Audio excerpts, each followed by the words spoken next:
episode of the Lonely Drivers Driving Club. I've got Justin with me, episode 23, and a very special guest in Simon, who most people probably know him as Joydrive, I would say.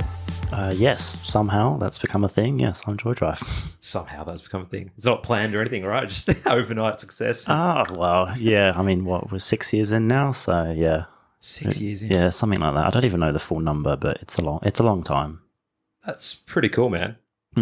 Was that sort of always the goal, to just build a brand that was media-based?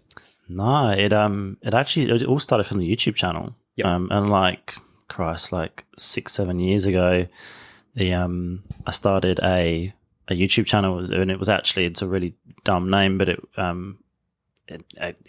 I'll say it was simonfryer.ninja.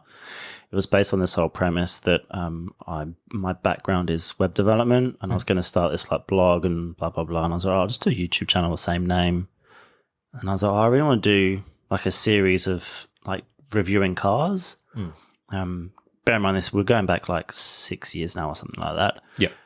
And I was like, what should I call the series? And I just started like thinking about things. And I was like, I want to do the series less about like scoring in the cars on how fast they are and blah, blah, blah. Like you can go to any properly qualified automotive journalist to find that stuff out. So I was like, you know what, let's do it. The joy of the drive, Joydrive. And it became the series. And then my mate just messaged me. He was like, dude, call your whole channel that.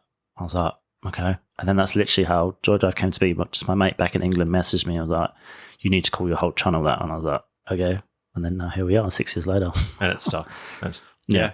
It's like, I'd say very unique, and it's also very fitting to what you do as well, which is nice. Yeah, it's morphed into kind of what it is, I guess. It never really started out the way that it was meant to be, or the way it is now. It was always supposed to be just 100% car reviews. And I was like, I just saw everyone doing car reviews, and I was like, I think I can do better than what they're doing. Back then, people were just doing car reviews, camera inside the car, some crappy cinematics. Yeah, and I was like, you know what, like I know what I'm doing with cinematics, like let's combine the two. And it did pretty well. But yeah, and then just it kind of morphed into everything else with the whole helping the community and trying to actually use what very little engagement I have and what little influence I have to do some good in the world. So it's kind of evolved from just car reviews. Yeah, I mean, that's pretty cool, because you still have your car reviews. I was having a quick look at your channel before. And then there's elements of your life in there, but then also you're doing the stuff on the side with Joydrive Create, which is like the photo editing and that sort of side too. Yeah, so I started Joydrive Creates just as a live stream channel, which is dead in the water. It was essentially an idea of when this whole Twitch is dying, everyone's moving to YouTube thing happened maybe like eight months ago-ish. I was like, I edit photos all the time, probably 3 or 4 nights a week I'm editing photos. I kind of know what I'm doing. I wouldn't say I'm the best in the world. There's always something to learn. But I was like, someone's going to learn something. So I was like, let's just stream what I'm doing. We can have a bit of banter along the way. So yeah, I started this kind of editing live stream channel. It didn't do too well. And then I just stopped doing it. Just doing it every Wednesday was just too much. So yeah, there's other reasons for stopping it. But yeah, it's still an idea I want to pursue. I think there's a point where you have to realize for yourself when you're doing something and it no longer brings you that same amount of joy and it's just like a task or a mundane thing, that's probably the point you should reassess and be like, do I really want to keep doing this? And if there is a goal at the end of it, say for example a stretch target, say 6 months time, maybe it'll be worth it because I'll have the following and then it'll become a bit more enjoyable. Yeah. Then just like, do you keep pushing through, or do you just focus on something else? There's like energy at the end of the day and you don't have an infinite amount. Yeah, 100%. And like there was a few various kind of life lessons I learned along the way, is that if you're doing too much is the same as doing too little. And it was just like I was trying to do way too many things at once. And I actually just found so much joy in taking photos. And then someone was like, if you enjoy taking photos, just take photos. So I was like, you know what, fuck it, I will. Oh, we love to swear. I was like, fuck it, I will. So you can swear as much as you want. Yeah, so I was like, you know what, I'll just start taking photos. And I just started taking photos. And the photo thing took off. And now the video thing is kind of, God, I haven't posted a video in, I think, 8 months now. And I think I've posted 3 videos in the last 2 years. Bearing in mind I was posting a video almost every week, usually every other week. So, yeah. Do you find that editing photos versus videos, that it's a lot easier to edit photos rather than videos? 100%. And it's a very selfish reason. It's just instant gratification. Like, you can open up a photo, and I think as you get better with photos, you can actually visualize the edit and the story you're trying to tell in the photo almost before or as you're taking the photo. When you start out in photography, you're just taking a photo because you're like, oh, this car looks good. Oh, someone's doing a drift past me, I'll just take a photo. But as you kind of progress, the kind of taking the photo becomes second nature, and then you can actually start thinking about the photo. And then when you get it back to your computer, you're editing and you're like, okay, this is a really cool photo. It tells a story, but it's instant. Like, it probably takes me, depending on the photo, if it's a really crazy photo and there's like, if it's an organized shoot, then I'll spend a lot more time on it. Like, get rid of the light poles, the power lines, get rid of cones, stuff like that. If it's motorsport, I won't do that. But even then, it's, when you're doing a video, it's hours and hours of filming, all different angles. Don't get me wrong, I love it. But then going back to edit it was, holy shit, that was days and days, especially with the kind of quality that I was aiming for. That, just became a bit, you know what, let's do photos for a bit. And then a bit turned into like 2 years. So, yeah. Yeah, I noticed when I do video, I'll spend 45 to an hour just filming this one car, trying to get as many angles as I can. And then I'll have this vision in my head of how I want the video to go. And I'll get to my computer and I'll just be like, man, all this footage fucking sucks. And then you're scrubbing through legit, like you'll take a 45-second clip of you panning in and out, and then you'll legit use like 5 to 10 seconds of it. And then you're just like, there is so much I have to go through, and it takes hours and hours just to get it to a point that I'm happy with. And then it's like, now I've got to color grade. You think, oh yeah, color grading a 30 or a 45-second clip is like whatever, but it takes like 3 hours because you're individually going through every single clip that you've used. And then depending on if the light's changed, it's like it can fuck up a whole thing. Whereas a photo, all right, it's not as long. And then, if you want to go really deep into it, you can. But I find with a photo, it's legit Lightroom, and it probably takes me maybe an hour, depending on how deep I want to go into this photo. Yeah. So it is a long process, even just for a 30-second reel. Yeah, and I learned some hard lessons along the way, and it's that with video, the quality that I was aiming for, quite frankly, no one gives a shit. Not on fucking social media. No one cares. And it's like, I got to the point, I was like, you know what, like, I was recording in like 4K 10-bit. It was taking me hours to render, hours to edit. And then someone was like, no one cares. Like, just do it at 1080, export it to YouTube. The one thing that people care about is audio. Yeah. If the audio is shit, they'll turn the video off.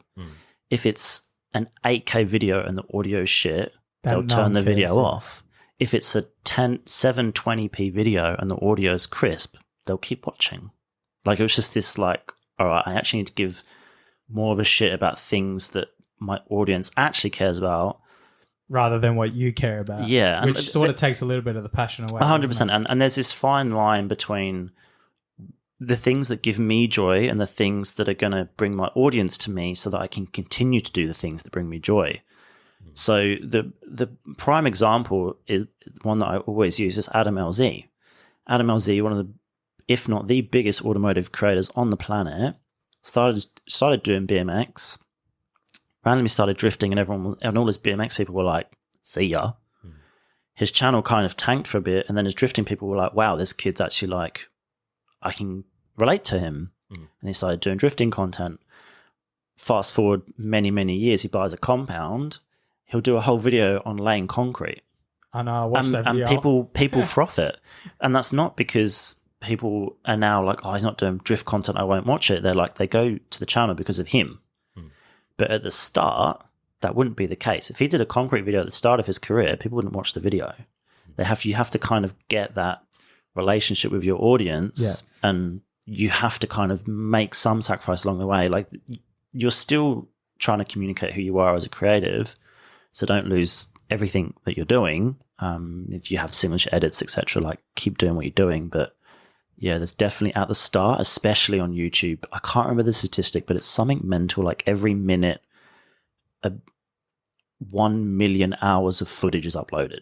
Yeah. So when you insane. upload your 7-minute video, you're competing against 1 million hours of footage in that 1 minute that's just been uploaded. And it's just like, you have to play the game. Yeah, and you've got to have the clickbait, you've got to have the right caption, the right photo to make people drawn in, and you have to capture the moment in, 30 seconds to hold retention. So, yeah, there's a lot to learn, and you have to be sort of on the ball, and you have to keep pushing out content, which can be hard if you do work. So, yeah, unfortunately, having a 9 to 5 and trying to do that and doing hard. all the other things I'm trying to do in life, it was just like, oh, this is a bit much. Yeah.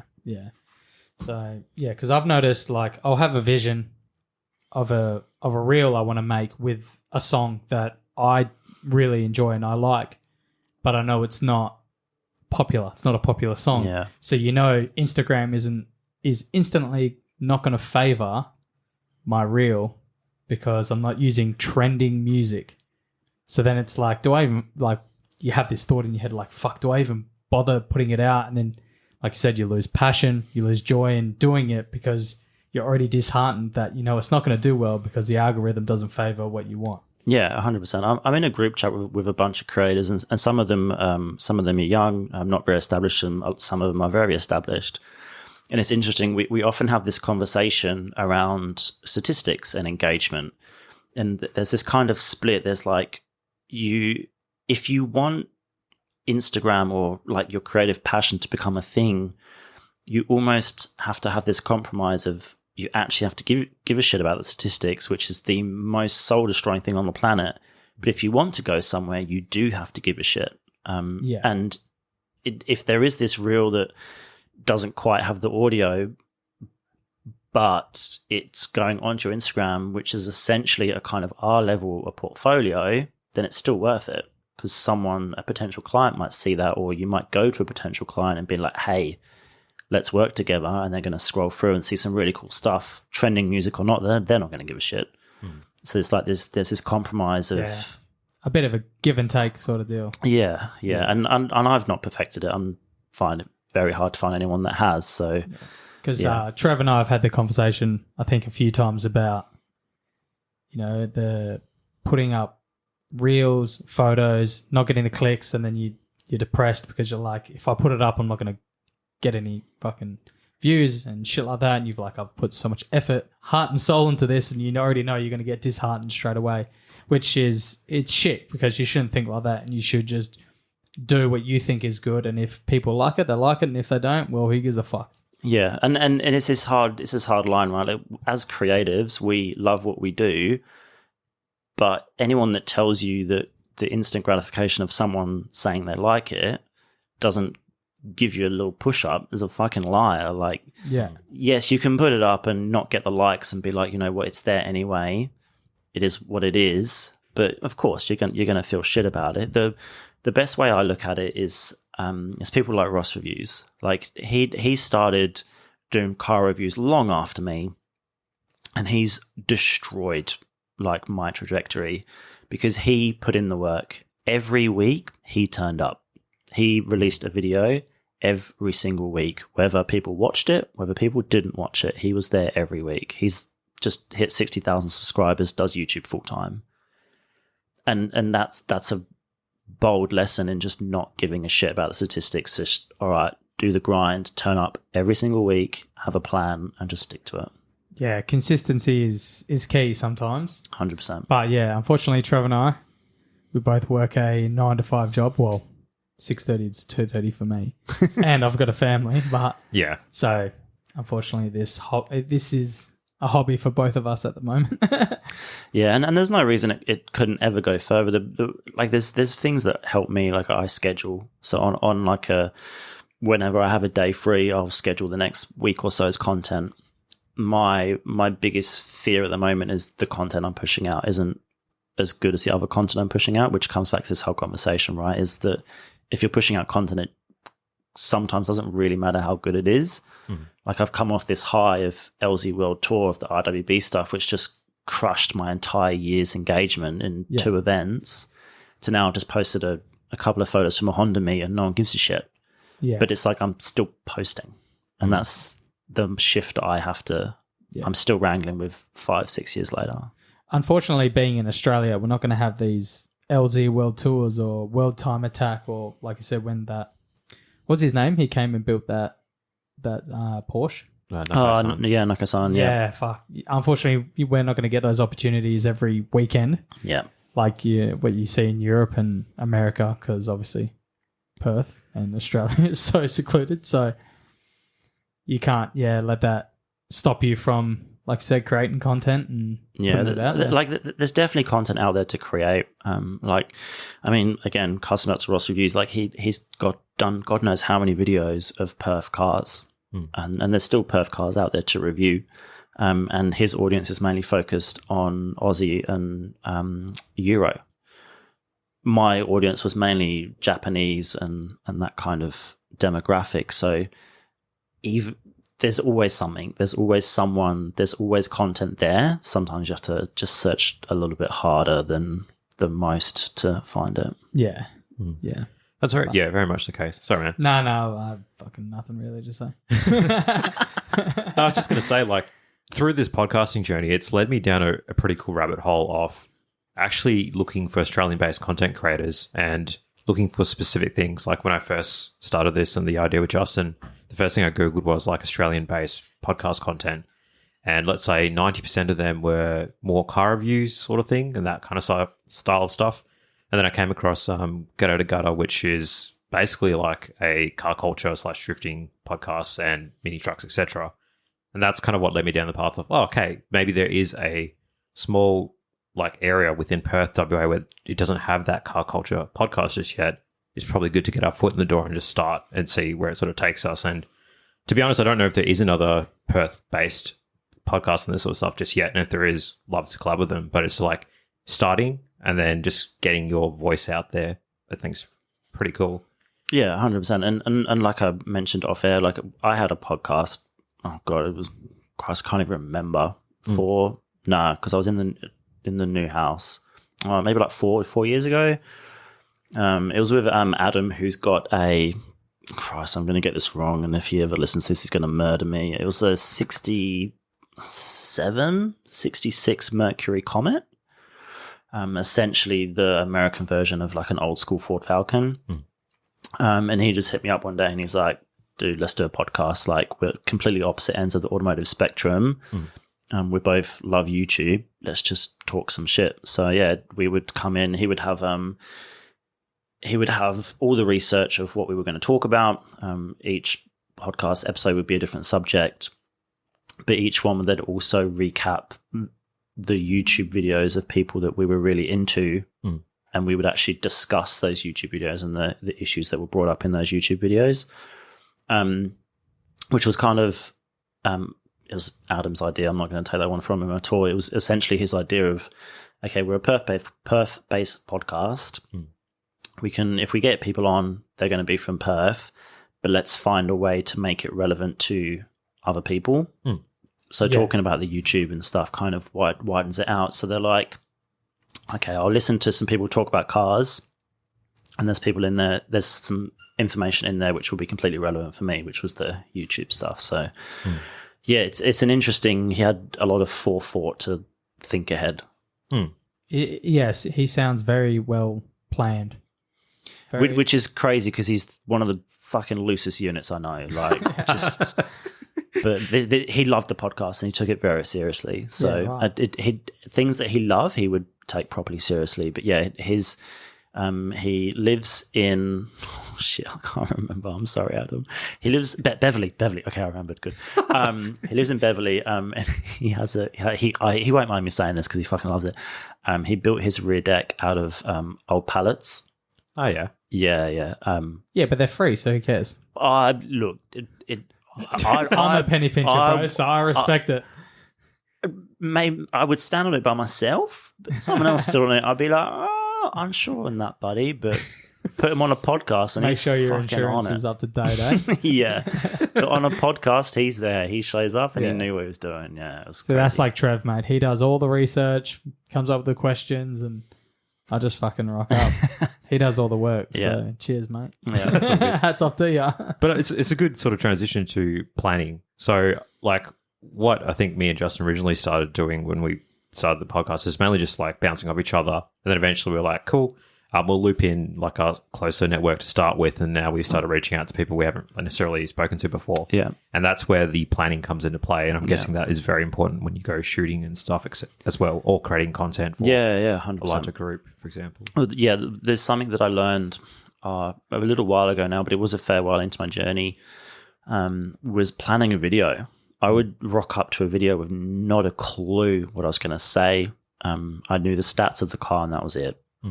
And it's actually turned into now where I've got not a storyboard, but I've essentially, it's not a script either, but it's a guide of all the different scenes. And I've actually planned out the video before I even film it. So I've got the intro. I know exactly what I'm going to say in the intro, almost word for word. Then I know that I'm going to cut to cinematics or something which is relevant to the video. I know what the next bit is going to be, and I know the flow of the video.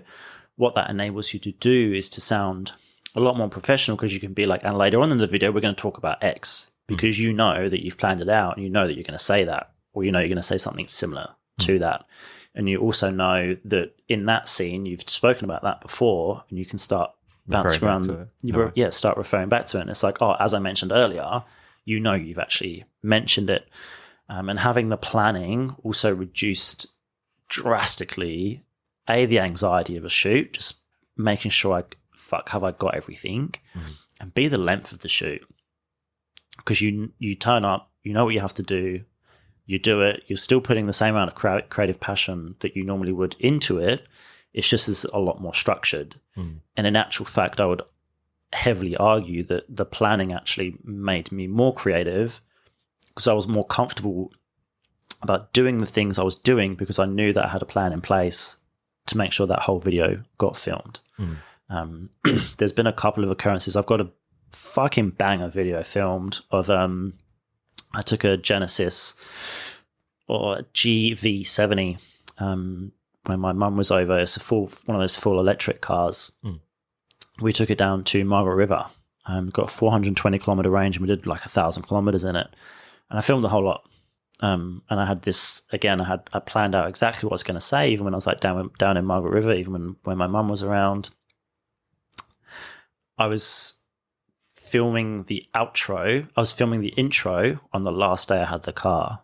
I had this big plan, and I was going to film the whole video, so I knew exactly what was going to happen. And then I was going to write the intro. I have not edited that whole video because I forgot to film an intro. And now I've got this incredible video, which I could absolutely start editing and edit everything apart from the intro, but I've not done it because I have no idea as yet how on earth I'm going to introduce a video of a car I no longer have, and it's now 8 months later. So go rent one. Best laid plans and all that, but equally, I've still got the rest of the video. Yeah. Sometimes the age-old saying, failing to plan is a plan to fail. 100%, yeah. So, yeah. I'm just a big wing it guy. Yeah, and I was as well. And then there was one hard lesson was I was lucky enough to have a good relationship with John Hughes at the start of my career. Not John Hughes himself, but the marketing team there. And the new Ford Ranger Raptor had just come out, the 4-cylinder one. And I was like, all right, let's review it. And he was like, all right, cool, here it is, take it for the whole morning, go do what you need to do. So I went and filmed it. Again, I did some research, but not a huge amount of research. Basically just looking at the Ford site, getting some stats, and that's kind of it.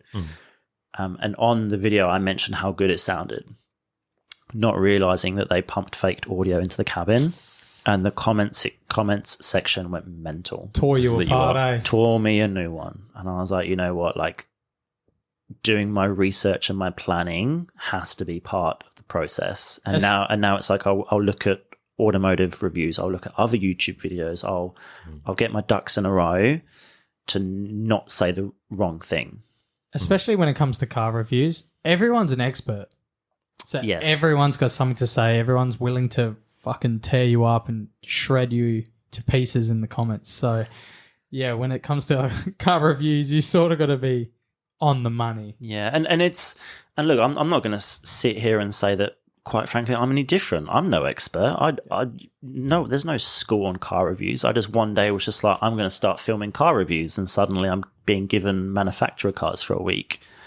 Like, they haven't absolutely no reason to give me a car. I don't know shit. Like, hey, yes, I know about cars maybe more than other people, but I'm no expert. I don't really know what I'm doing. So I'm not going to sit here and say that, oh, yeah, no, I'm an expert and everyone else in the comments doesn't know fuck all. They absolutely do. So, Nah, yeah. fuck them. Everyone out there hating in the comments, you know nothing. Some of the comments, though, are fuck me. I'm just like, mate, you need to chill out. I filmed a You need video. to go touch fucking grass or Oh, something. dude, there's this video I filmed on a Honda Turbo City 1, I think it was, or a 2. I can't remember, because it was like this weird thing that he'd had a body kit from like another turbo, and it was homemade, so I can't remember. But long story short, I said the output of the engine in the video, which is the exact information that the owner had told me. The man that owns the car had told me the information. I had no reason to believe it was wrong. No reason. Yeah. The owner told me. This guy in the comments was one of the rudest comments I've ever had, like essentially called me a retard for not knowing the right thing. And I was like, dude, A, you need to fucking chill out. Like, I'll happily accept if I'm wrong, but there's better ways to tell someone they're wrong. To be like, hey, just a heads up, you might want to check this. Like, I think it might actually be X. But he just ripped me a new one. I'm like, dude, fuck off. Like, what on what planet do you think you just come into a comment section and tear someone a new one for trying to give you free entertainment, and oh no, he's got the output of the engine wrong. Right. I guess that's today's society, with everyone sitting behind a screen and having their own personality. There's no consequences. Yes, yeah. There's no like you said, consequences for being a cunt, really. Yeah. So people can get away with it. Whereas if you said that to someone's face in real life, they'll probably fucking punch you in the head. So you'd think twice about saying it. Yeah. So, yeah, 100%. Yeah. So I've noticed that in one of your garage tour videos, you've had like a plaque that says Joydrive, be kind, and that sort of thing. Is that sort of like what prompted you to sort of be that more positive sort of voice for the automotive community? Just those experiences, or is that how you've always been?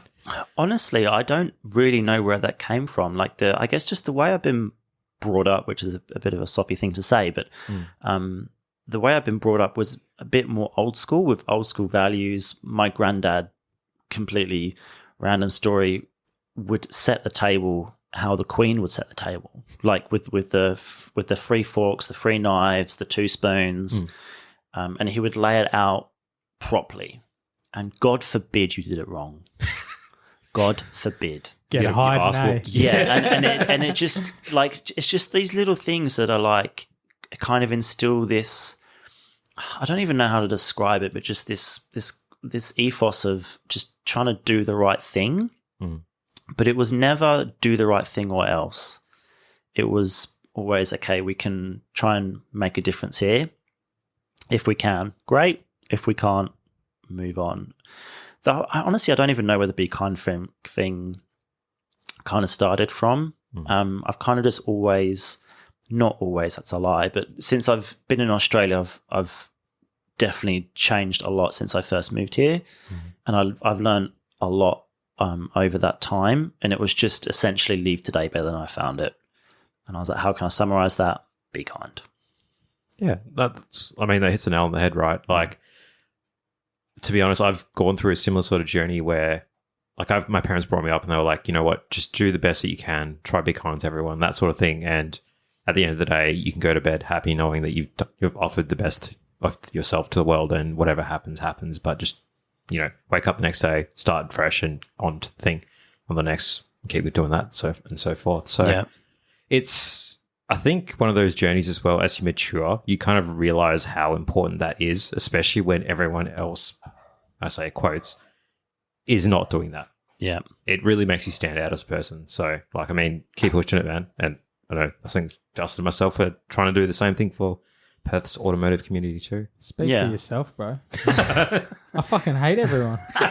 Look, there's definitely moments when I'm like, fuck, I hate being in humanity. Especially some of the emails I receive at work. I'm just like, these people live amongst us. Just some of the feedback that like city council gets from ratepayers just blows my mind. I'm like, if you spent the energy that you've just spent to be that much of an arsehole, just to be nice to someone, you would have changed 10 people's lives for the better, but instead you're causing probably 20 people enormous pain to A, read that email and have to read the drivel that someone's done, and then A, solve their fucking problem, which is a problem that doesn't need solving. And I've always, with this whole be kind thing, it's the whole elevating other people as well. And it's like, it's not just about elevating me. Like I have my own journey to go on, but if there's people next to me that are maybe falling behind, be like, no, let's pull them along, hold a free event, do something, because if they're pushing ahead, I have to push ahead. It's not like anything else, then that's part of the whole be kind thing. It's like a collective journey as well. Like if you got a good group of people surrounding you going for that same sort of objective or whatever it may be in life and that's successful, it pushes you to kind of be that level as well, which I think is really important to have. Yeah, 100%. Yeah, awesome. So you've mentioned that you moved to Australia. So I'm guessing you weren't born here? No, so one of my videos again caused trouble because it's like an Australian reviews a car or reviews something, and one of my good mates called me out. So I was actually born in Germany. I moved to England when I was 7, and then was in England till I was 23, 24, and I've been here 11 years now. So yeah, my actual ethnicity is German, but I gave up my citizenship, etc. when I became a citizen here. So yeah, the whole German thing is my mum still lives there. I'm from Germany. I can't speak it. I visited a heat when my mum lived there, but yeah, I'm far more English than I am anything else. Fair enough. Would you say that England's sort of where you started your car culture journey or enjoying cars? Yeah, 100%. I kind of fell into it. I needed a new car, and the kind of, I guess, to know this, which might be public knowledge, but it might not, but just so on the same level, Isle of Wight is an island about an hour ferry ride off of Portsmouth. The Isle of Wight, randomly, the car culture was mental at the time. Bear in mind, we're going back like 12, 13 years. There's one, we called it dual carriageway, one dual carriageway on the island. So there's only one opportunity to go fast in a straight line. Everywhere else is country roads. So everyone just built these ridiculous backroad country machines. And I was looking for a new car, and there happened to be this Civic on the island. I knew nothing about Civics. Went over there, was like, okay, sick, this is a cool car, end up buying it. And I essentially fell into Hondas. And then from there, I just built this incredible friends network based entirely around Hondas. My two best mates back in England, one of them I still talk to a lot, the other one not so much. But yeah, one of them, Feist is his name. He's just bought an NSX. Nice. So yeah, he's got kind of our dream car. His daily is a Honda Jazz, but it's lowered on wheels, and the NSX is on air, custom BBSs, which he built. That's his business. Back in England, we're going back. I've been here 11 years, so we're going back maybe 12, 13 years now. And my kind of goal was to be the lowest Civic in England. And it was it was a pretty crazy journey because I had this goal. I was like, I'm going to be the lowest. Did everything I could. Ended up smashing 2 gearboxes from hitting the ground. One was from a cat's eye, one was from a road transition. But someone else had gone to the effort of cutting their strut towers. So if anyone that's listening that doesn't know, on a Civic, the limiting factor for going low on an EG and an EK is the strut towers. So because of the front's McPherson, the front camber arms And when you lower it, they obviously go up into the arches and they actually hit the top of the arch. So someone in America worked out that you essentially cut a square, weld a little dome on top, and you get an extra inch or two of travel. Sort of what Nigel Petrie did with his silver S13 and his drift car, his red drift car. Yeah, exactly the same. So yeah, he did that, and then he was the lowest in England. I was like, did you go bash him? I was like, I'm second. I'll take that. So yeah, but and then just it was all Hondas, and then I made a bunch of friends with a bunch of VW people because I'm all about stance. Realistically, stance boy, eh? Yeah. Takes me back to when I had my first Evo.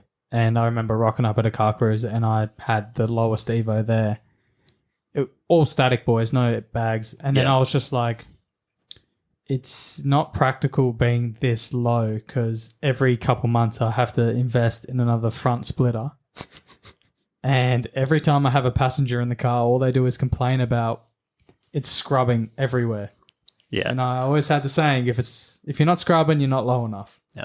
But now I like to go around corners fast, so raise it up a little bit. Yeah, and form over function? Form over function? Yeah, function over form. Yeah, you know what I mean. Yeah, back in England, the Civic I built and was an EG was this was the second lowest one in England, not the first, annoyingly. But it had and I don't give a shit about fake versus real wheels. It had XXR 527s on it. Mm-hmm. I had them on my Evo. Yeah, they were the first. Cheap as yeah, they were the first ones in the country. I had to import them from America, which was a massive ordeal. But yeah, first ones in the country, and they were I believe it was an 8.25J. Randomly, XXR do 0.25. Yeah, mine went 9.75. Yeah, I was like, why don't you just do 9.5 or 10s? Yeah. And for the look that I wanted, bearing in mind we're in England, the rules and the cops are very different there. I ran a 165 tyre.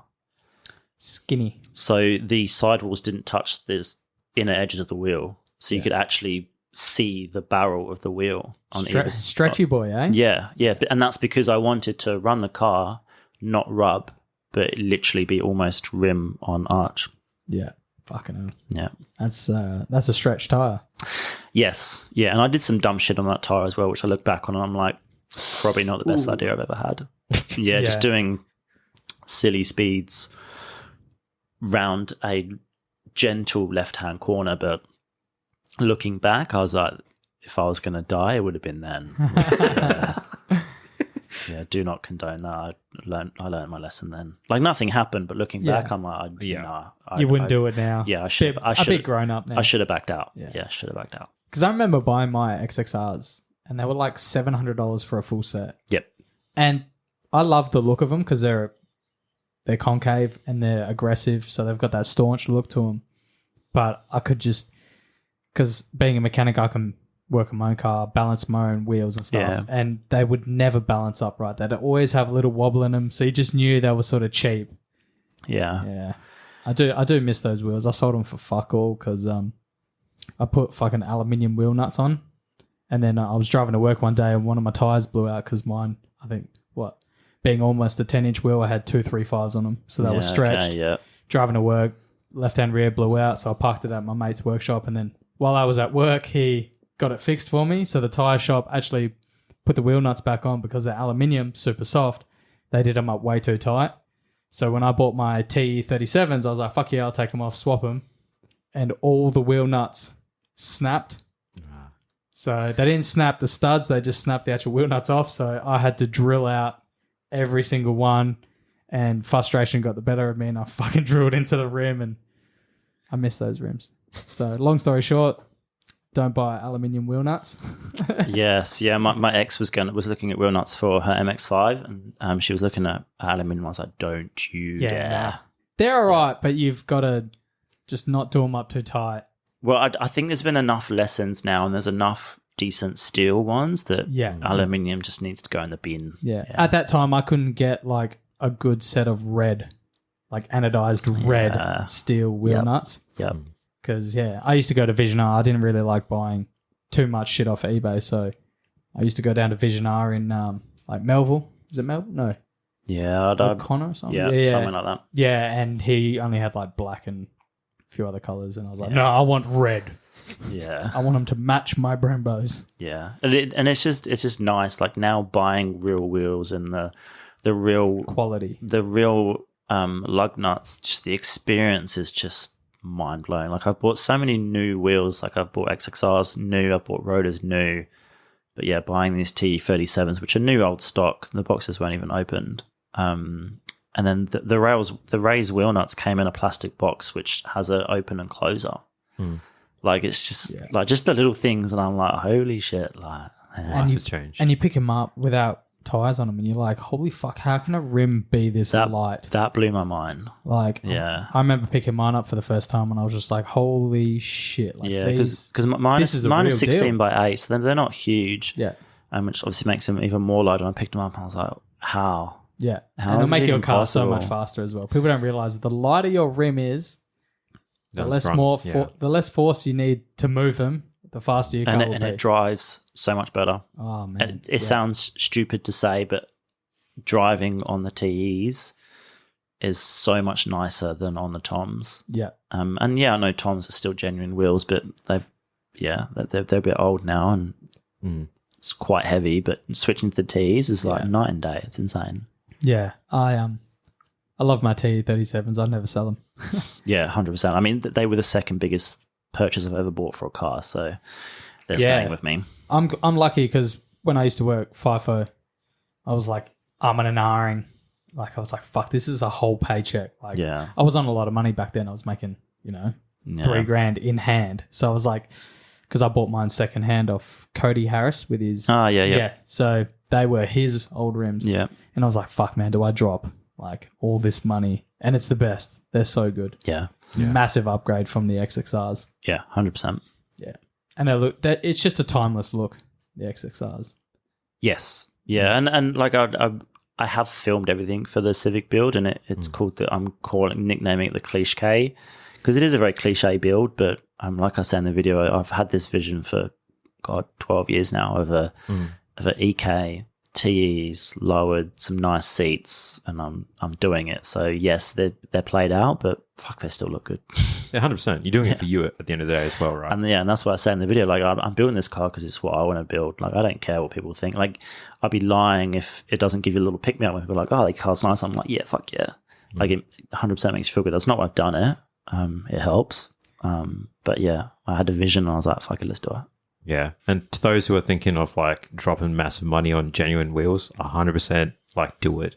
Like I've got a set of Advan JTs on my FK8 and I've actually tracked that, and I've hit curbs fucking hard and they just take it. So if you're going to do stuff like that, 100% it's worth the investment. Yeah, look, the whole real wheel versus fake wheel debate, you could do a whole fucking podcast episode on. But the way I see it is that if you're in a motorsport industry, where you don't have the connections to get new wheels instantly, you don't have a direct relationship with Ray's work, Advan, then replica wheels are 100% fine, because you can buy 20 rotors, smash up 18 of them, and go buy another set tomorrow. If I break one of those TEs, I got a quote from MK Motorsport over East, and they were like, yeah, it'll be middle of next year. And I was like, so imagine it like I break one of those wheels tomorrow. Like they're off my car for over a year. Yeah. And I'm just like, Jesus Christ. That's where I got my Advance from as well. Mickey, he's a good man. But yeah, it's an expensive game to play. Sorry. Yeah. No, you're right. Because I had the T37s on my S14, and I remember I was driving out of Midland Gate, the shopping centre, had the missus in the car, and it was pissing down the rain, and that thing's dumped on its hole. And you come up out of the underground car park, and you can't see where the curbs are. Massive box curbs. And the right-hand front, I fucking curbed. And I just remember pissing down rain, just stopping, getting out of the car, and just almost crying. And I was just like, fuck, man, do you know how expensive this is going to be to fucking fix, because they're machine finished. And I'm just like, oh, no. And then the left-hand rear, I was leaving fucking Bibra Lake Red Rooster, and I didn't see the curb, like, just jumped out, and I just instantly turned left, car bounced off it, and I'm just like, you know what? Fuck my life. Yeah. It's rough game to play, man. I know, but Yeah. The things you do, And right? that's the only, not the only. There's other arguments you could play, but the whole real versus fake is if your wheel's going to be a consumable, then Yeah, who cares fuck if they're doing fucking genuine. rotors, man? Yeah, 'cause Rotors are fine anyway. Even like for drifting, they're great rims. Yeah, they might be a little bit heavier, but I mean, the price you're paying, you could buy 2 full sets and then you've got spare rims and tires, or you could buy one genuine set and end up fucking trashing them anyway. Yeah, 100%. I mean, if you got the money behind you, okay, fair enough, but not everyone's got the fucking backing. Yeah, or 100%. sponsors. And it's money and time. Like if you smash up a wheel and you're waiting 6 months for its replacement, that's a really shitty situation to be in. Yeah, I'm lucky I've got the FQ 340 rims that I can always put back on, but Yeah, it's always good to have a spare set of rims. yeah, 100%. For sure. So, the stance that you've got on your Civic now, I'm guessing that's something that you've planned throughout like, for quite a while and you sort of saved up to get to that exact spec wheel and whatnot. How did you research or determine like what would work? Did you go through forums, Facebook, people you know? This is gonna sound really obnoxious, but I kind of just knew. And the reason for that is because I had an EG beforehand. So the EG I had in England, I did a bunch of research on. Bear in mind, the EG was, I've said this a few times, is I think 11, 12 years ago now, forums were rife. Like forums were the only way to do research. And the American forums were just full of information, especially with stance and specs. So I knew the exact spec I needed to fit an EG. I know an EK is not too much different, and it's kind of a widely known spec that a 16 by 8 plus 20 to 30 with a little bit of camber and good stretch is going to fit perfect. So the wheels weren't even planned. Like I put an Instagram story up, was like, I've got $2,000. What genuine wheels have you got? These are the rough specs I'm looking for. Someone that I don't really know that well just messaged me and said, hey, my mate is importing wheels from Japan. He's just had a look and there's some 16 by 8 plus 25 T37s, new old stock. They finish in an hour. And I was like, he was like, you need to make a decision like right now. And I was like, just give me 5 minutes. Like I need to think about doubling my budget in 5 minutes time. But yeah, I pulled the pin that's sitting on my car right now, but yeah, it just kind of happened. Like the research was all done years and years ago. The Experience. So essentially, experience. And the tire thing is almost as important as the wheels, especially for the look that I'm going for. Tires are as important. And kind of in the back of my mind, I know what state we live in. I know the cops. So I had to run this line of, okay, I know the car's illegal. I'm going to run the risk every day of getting yellow. There's no argument. I know it's illegal. It is what it is. But how far do you push the limits? And realistically, a 195 tire on that HA would actually probably be marginally safer because the tire would be more distance away from the arches. But the cops don't see it that way. No. So I had to go over 205, which is less obvious stretch. It's still stretch, but less obvious. If you're looking at it, it still looks like it sits on the wheel pretty good. So I've had to kind of make this compromise if that car would be a lot lower and have a lot more stretch if I was in England. Like a lot. Yeah. So what you're saying is the cops in England are a lot more lenient than here? So obviously my knowledge is now 11 years old. I don't know if the cops have got worse. From what I understand, they have not. There's definitely been some instances where some people have pushed the line a little bit and have faced the consequences. But back then, I had it was my EG. It went through a few different iterations. At this point in time, it was on BBS RMs, 15 by 8 offset unknown because they were rebuilt on the rear, and 15 by 7s offset unknown because they were on the front and rebuilt. But again, the fitment was tight, super low. We're talking, I think the car was you couldn't fit a Coke can on its side under the subframe.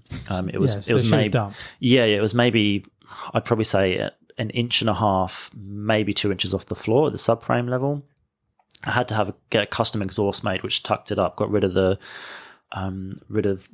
heat shield and tucked it up super high because the exhaust was literally worn through. So the next thing up was the chassis rails. I was parked up at our local meat spot. It was a known meat spot for cars. Cops would always drive through and make sure we weren't being dickheads. He pulls up, gets out, bearing in mind this car's fully legal, like full bucket seats, bright red bucket seats, you can't miss them. The whole car had been essentially a reshell. I bought what was called a 1.3 DX, which was the lightest model EG Civic you could get at the time. Had no door moldings. The wiring loom was just 2 wires to the door. It was the lightest you could get. Swapped everything in from a Japanese JDM Del Sol, subframes, brake lines, fuel tank, the whole lot. But essentially the only thing left on that car was the shell. Over here, you'd essentially go for prison for it. Pretty much. It's wild. And the cop gets out and looks around, and you can see we're all boys there. Looks at the car and he just looks up and is like, "What one of you girls owns this?" And all my friends are just fucking wetting themselves. Like, "Oh, this cop just called you a girl," and he's just like, "Nice, don't be dicks." Got in his car and drove off. Oh, that's pretty cool. Like right policing. Like and like I've done so many podcast episodes on yellow stickers and stuff, but yeah, just it's a different world here. And coming here from that, yeah, you're a full blown criminal if you modify your car here. Yeah, really. Yeah, and there was another time. So back in England, the one people you had to beware of was traffic cops. So in England, there was a clear distinction between traffic cops. They had the high powered vehicles, every speed monitoring device under the sun. And they mainly operated on dual carriageways and motorways. You then had your like day-to-day beat cops. They were in like your Ford Focuses. Would still get you for speeding and stuff, but they were kind of your beat cops. But the traffic cops, if you saw those, you ducked. Like you were like, all right, cool, let's fuck off, let's go. I'm driving home down the seafront between Brighton and Worthing. And back then the road was notoriously bad quality, like really, really bad quality. They didn't give a shit. I was in my Civic. I had my girlfriend and her best mate in the back. So it was freeze up in their Civic, which was already low. And I know for a fact it was throwing sparks out the back. For a fact, this traffic cop pulls up behind me. And I just go to my girlfriend at the time. I'm like, we're fucked. You gotta get out, love. Ejectocito, cuz. I'm gonna drop you at the train station. You're gonna have to get the train back. Like I'm gonna be in fucking trouble here. He's following me. I can see sparks getting thrown at his car. Not lying. He just pulls past me and just fucks off. Like, that's pretty good. You just don't get that here. Nah. See, when that happened to me, because my Sylvia was like that, sparks every time I go over a bump. Yeah, as soon as the cop saying that, man, pulled me over, yellow sticker straight away. Mind you, the car was completely gutted and it had a purple front bumper, a silver door, car was satin black, smoked out tail lights, straight through exhaust. So the car was a piece of shit, but you can't get away with that over here. Yeah, 100%. And you can have the conversation around, if it's sparking on the floor, it's clearly dangerous. And I'm not going to sit here and say that you're completely wrong. Like there's no way that a car that is bottoming out on the floor is going to be safe as houses driving down the road. But I did have a cop pull up next to me when I was driving down Leach Highway, and he was like, "Listen, man, I don't give a fuck about what you've done to your car, but it's your blacked out tail lights. He's like, you need to just change them. I don't give a shit about your external gate. You're straight through exhaust. You gutted interior. You just need to change your tail lights." So I guess there's a bit of a line, and if you cross it, you're going to get some bad attention. So you've just got to be careful of if you want to cross the line, you want that attention, or do you just want to play it safe? And 100%. And every day we run the rule. Like we know the moment we fit a fucking pod filter on our car, the car's illegal.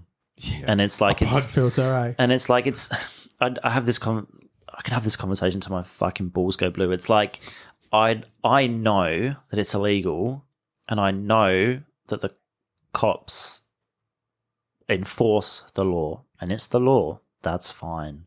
What I don't agree with is that the law is based on fundamentally wrong assumptions. Yep. Yeah. It's like, it's fine. You want to enforce the law. That's the law. If you want to enforce the law to the letter of the law, you do you, bud. They have discretion. They don't have to do shit, but they choose to, which puts it back in their ball court. But they are given the power to make that decision in the first place, which is kind of the underlying problem. I remember back in the day, if a cop pulled you over, he needed 3 reasons to give you a yellow sticker. They still do. They make them up. Yeah. Whereas now, I guess, like I said, they make them up and they can just stick you for whatever they want. But as soon as a cop tries to argue with me that it's unsafe, it's like, mate, I've been a mechanic for 14 years and you're trying to tell me what's unsafe on a vehicle when you've probably never even changed oil in your life. Like, how can someone who knows fucking nothing about cars argue with someone who works on a car day to day, day in, day out? Like, I've probably worked on more cars than he's had hot dinners. Yeah. So it's like, there has to be a point where it's like, bro, come on, you're fucking arguing with someone who does this for a living. Like, don't tell me what's safe and what's not safe. But at the end of the day, like you said, it's the law. Yeah. And the laws are fucking really strict over here. I mean, it's good that we don't have to get our cars inspected every year. So sucked into everyone over east, but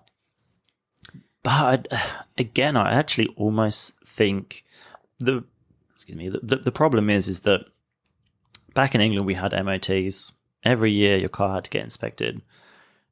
I was driving behind a Prelude yesterday, no brake lights, not a single one. I nearly rear-ended him. Pretty much I had no idea. Every single Gets over here has no brake lights. Like, come on, guys, like, check your fucking brake lights. But the MOT in England solved that. Yeah. But the MOT rules were the car had to be safe. It wasn't enforcing. Obviously, over here we have the Australian design rules. ADR, I think, ADR regulations. Obviously, if they were to enforce a yearly inspection, they would enforce those rules, and then it becomes a problem. Everyone would be fucked over here. Yeah, 100%. But back in England, that wasn't the case. It was making sure the car is safe. Yeah. Do the brakes work? Are the brake lines fine? Is there any rust near the seatbelt mounts? If there is, instant failure, not allowed back on the road. Are the rear trailing arm bushes okay? Do your headlights work? Are they aligned correctly? Do your fog lights work? Do your just basic safety stuff, really. Not like, oh, you've got an exhaust, your car's unsafe. Oh, you've got a roll cage, which technically makes the car safer. Even though if you do roll over and you hit your head, then that's and there's a lot of grey lines that you can cross into. Argue. But again, it was the same thing back in England. If you had a roll cage and it was properly set up, again, if you have a roll cage and you just have a bucket seat with a single seatbelt, you're asking for trouble. If you have a bucket seat with a harness but no cage, fuck, you're asking for trouble. But if you did the right thing and you had a cage and a harness and a bucket seat, cops would be like, fucking good on you. Because they know for a fact that rather in a rollover, rather than having to get the fucking jaws of life and cut you out maybe in 2 pieces, they've just got to cut a little hole in the roof and pull you out that bucket seat. So, yeah. That's why I just get permits now. Doesn't matter how illegal my car is, just get a permit. Yeah. Stripped interior, hydro handbrake, fucking no exhaust. Permit, don't worry about it, mate. No plates. Cops just drive right past me and they look at me. I'm like, see ya, I'm going to work. Yep. Yeah, I'm 100%. going to fix my car. Air quotes. Yeah, and when I first moved here, like I wouldn't ever condone it, but one of my still best mate, he had a car I won't name actually, but he got a permit to wedge. Oh yeah. He just picked a random hut at Wedge and got the permit to that and was essentially like, yeah, there's a mechanic at Wedge. He's the only one specialised in WA that can fix his car. So we're going to go drive to him and he's going to fix it. It was just to drive his drift car, have a fucking good time on the way to Wedge. Every time I do it, I like pick the furthest location. And then you can literally just make up a story, bro. I'm going to this person's house because they've got parts and they know more about it than I do. Yeah. Because you're allowed to drive it if the intent is to fix the car. Yeah, so back then, like allegedly, it's getting a lot worse. Like the cops are cottoning on to people that are doing this, and I'm just really worried they're gonna change these rules soon, and we're all going to be a bit extra fucked. But back then, he was basically his thing was like, I've just changed some. I can't remember what it was, but a bush, something that you cannot physically know by even looking at it whether you're lying or not. Yeah. The cops pulled us over on the way back. I think we were in Maddington. Cops pulled over and they were pissed. They were like, all right, we're gonna throw the book at this guy. Make an example out of you. Yeah, and he was like, I've got a permit. And he's like, where you just come from? He's like, mechanics, we just replaced some bushes. I'm just driving home now. We were like, we'd obviously, as everyone knows, you're allowed 3 points on the permit. You essentially make a triangle. Yeah. So you can go between. Because, it doesn't say what roads you're allowed to drive on. It's just point to point. Yes. So if you're in between those points, and it doesn't matter if you're off course, as long as you're heading to that destination or coming from, then, you're sort of safe. Yeah, correct. And he was ready to throw the book at us. Like it had no plates on. I'm obviously because we had a permit. And he just handed him this piece of paper with a permit on, and he was like, wait here. Went off, was probably gone a good 10 minutes. Like he was trying every which way to throw the book. I came back, just literally threw the paper in the car and was like, go away. Yeah. As long as you've sort of jumped through the hurdles that they've set, you're sort of going to be all right 90% of the time, unless you're doing something fucking dumb, because when you sign up to get the permit and pay for it, you legit have to tick a bunch of boxes saying, I'm not going to do anything dumb, blah, blah, blah, So if you do get caught with a permit doing something dumb, you're going to be fucked. Yeah, So and like... Be smart, people. Yeah, and I'm not going to stay here and say that to move your modified car, that's how you should do it. We probably shouldn't be doing that. But it's a kind of a product of the system, right? Yeah. Like some of us have to do this because there's no other way. And getting your car engineered, it can be such a lengthy process and very expensive too. So you spend all this money to build your car, and then you got to spend basically the same amount of money to get it engineered. And sometimes that's just not feasible. The frustrating thing about engineering is like, I know the ultimate kind of end product is that it does help you, but there's documented cases of engineered cars getting pulled over. Yeah, sometimes they pull the documents out. The cops doesn't matter. They'll get a yellow sticker, and the yellow sticker system is just so flawed. It's guilty until proven innocent. You can only go Monday to Friday, 9 till 4, because that's the only time that the PITS system can communicate with the government system. So most of us have to take a day off work to make this happen. So those with engineered cars have to go to the pits, show them the documents, they still check the car over, pass it straight away, and there's no consequences. You still have to pay the money, you still have to take time off work. Yeah. The cops go on with their day not giving a shit. Yeah, it really doesn't matter if you got engineering tickets. I mean, that's just something to help you when you do go get your car over the pits. But like you said, if the cop deems it unsafe at his knowledge or discretion, whatever, he can do whatever the fuck he wants, really. Yeah, and like I don't want to turn the whole episode into this, but like you can, I mean, obviously if you go to Germany, the laws are wild, like super wild. You can't put a part on the car that isn't approved, and the approval process is mental. Mighty Car Mods covered this in great depth. Not so much in England. You can do whatever the fuck you want. That's not to say the laws don't exist that you can't. It's just that they're only enforced when necessary. Yeah. They're not enforced at every opportunity. Did you see the, Ryan Turk when he built that, his 86 with a 458 Ferrari engine in it? And he's just driving along the street, no bonnet, doing drifts everywhere. And then the cops pull him over and they're just like, man, this thing's sick, on your way. It's the same as Boosted Boys. He built that Tesla, cut every single body panel off of it. Yeah. Driving down the road, kind of on his first test run, the cops pull him over and is like, what's going on? What's going on? And it's like, I've just cut every body panel off this Tesla. I'm just testing it. And they look it over and they're like, make sure you got lights and indicators next time. And off they go. Yeah, fuck. There wasn't a body panel left on the fucking car, and the cops just cared about his headlights and some indicators. They'd throw you in jail over here, bro. They'd tow the car away. They'd red sticker it. Like, this is never allowed. Insane. Yeah. But yeah, you see some of these places in America. I mean, there's so many states over there then, and they all have their own rules. So I guess they sort of do it where it's a bit more lenient. But yeah, you just look and you go, fuck, man, I envy you. for Yeah, just driving 100%. your car on your street. And like I'm one of these people that I'm not going to sit here and say that I don't see it from both sides. Like there's definitely some cars that deserve that yellow sticker. We run that line every day. There's definitely some instances where some modified cars have been in accidents, but when you actually look for statistics and data and evidence based on why these things are illegal, no one has it. No one. Yeah. And if you actually dig into where the whole yellow sticker thing came from, Probably it's just revenue raising too. the story, I can't remember it off the top of my head, but the story is so crook. It's nuts. Like there's no factual basis for the yellow sticker rule existing.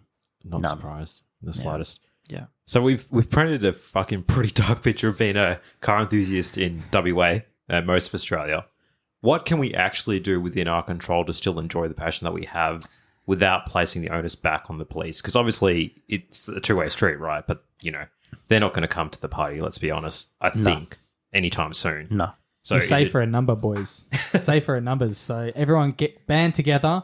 We all go to the cop shop and just start ripping skids at the front. Yeah. What are they going to do? Stick at everyone? It's and SWAT will rock up. the problem we're gonna have soon is that joke's gonna fall real bad because over east they've got the whole like no, I can't remember what it's called, but if you're in a group of I think more than 7 or 8 cars, they give you a dispersal order. Yeah, so basically what they're doing with fucking bikies and shit like that. Yeah, like, and if we're not careful, we're going to get the same thing. Yeah. But and look, to answer the question, it's going to sound really fucking bad, but just don't give a shit. Like we know the line that we run. I've met some incredible fucking people doing what I do. Some of the stories that I'm able to tell, the cars that I'm able to see, the events that I'm able to go to are still amazing. And the community is thriving. There's absolutely bad pockets in that community, as with any community across the entire fucking planet. Yeah. The thing that I see most is that people in the Perth car community deal with no consequences, and that's even from their mates. I'm releasing some clips soon through Project 305, and Simon Major says it better than I ever will, and it's call out your friends. Like if your friend is being a dumbass, be like, hey mate, you're being a dumbass, pull your head in, because there's no consequences. People just keep doing what they're doing, and unfortunately we're always on the back foot. Always. Like it goes in waves, and the easiest way to describe it is bubble tea. Is bubble tea has been a staple of the automotive car community in the south of the river for fucking hell. Leach Highway bubble tea, bro. Yep.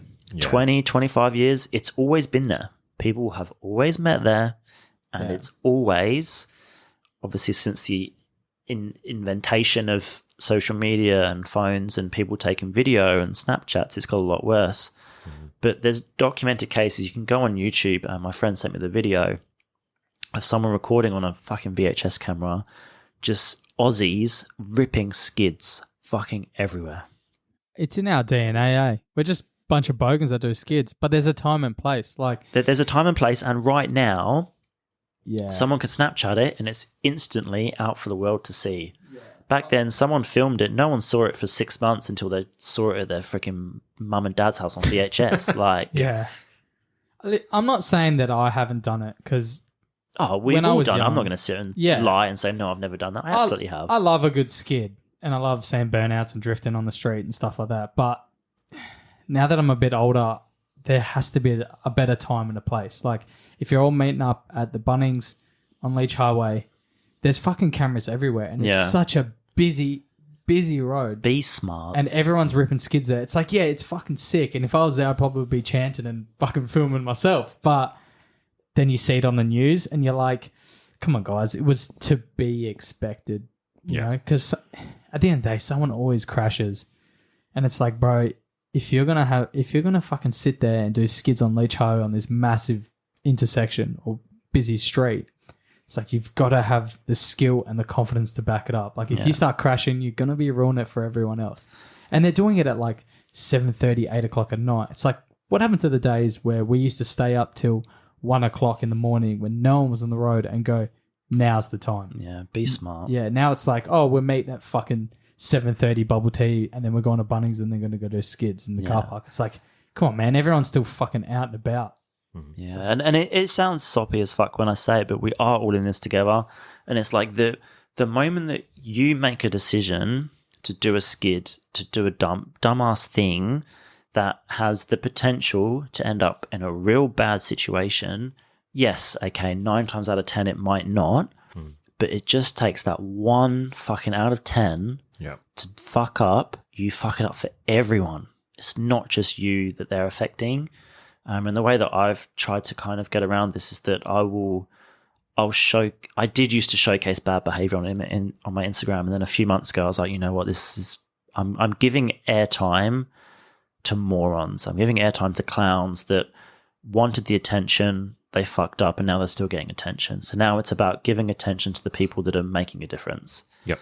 Doing good in the world. Let's publicize the good that people do and make that shout louder than the bad. And that's kind of the way that I'm trying to look at it now. Yeah, I don't want to sound like such a sad sack because I do love skids and burnouts, but yeah, maybe when I was young, you just don't give a fuck. And like, I can totally understand when you're 17, you just got your license, you want to impress everyone and you want to do dumb shit. Yeah, I get it. But you've just got to be a bit smarter nowadays. Back in the day when I got my license, there wasn't hoon laws. So the cops were a little bit more lenient. Like, they've let me off a few times from doing skids. Now, they'll fucking come down hard on you. Yeah. So and you're right. Like people see, but my mate did this 15 years ago, was doing skids everywhere. And it's like, yes. That was a different time, brother. Different time. People have moved on. Technology's moved on. When my whole yellow sticker thing happened with the Civic, when Zach Baldy came over, story for another time, but it's fully documented on my YouTube channel. I learned that the Whoopole looked at my Instagram, and I was like, fuck, and then instantly I was like, shit, I'm gonna have to be really careful about what I post on my Instagram for a while. I got in their shit list, and it was just this horrible time. Like, that didn't happen back in the day. Like, Instagram wasn't a thing. Yeah, like, people can't go on your Instagram to refute what you've just said. Like, the long story short, I called up the detective to have an argument with him about the yellow sticker, and he was like, yeah, but you were standing back and filming. He only knew that because he saw my Instagram stories and knew that I was standing back and filming. So I was like, fuck. Yeah. But like, without Instagram, he wouldn't have known shit. Yeah. I had a mate of a mate. He had a Mitsubishi Mirage with a 4G63 in it. Yeah. And he put up, well, I think he went to a car meet and people were taking photos and uploading it. And then, he got a letter in the mail saying his car was default, whatever the fuck you want to say. Brain fart. Is that, shit, I don't know his name. So it's just a mate of a mate that I used to work with. He was mates with, he's mates with this workshop. I think they're working on Solid Imports car, his Evo. Yeah, so I know exactly who that is because I'm pretty sure that happened because of me. Oh, yeah. Thanks, bro. Nah. Yeah, and that was a hard lesson to learn. That it was a Mirage, fully custom rear subframe. It was like 3 different types of Evo subframes all into one. Evo diff. It was like 600 horsepower, something 700 horsepower. It was red and black.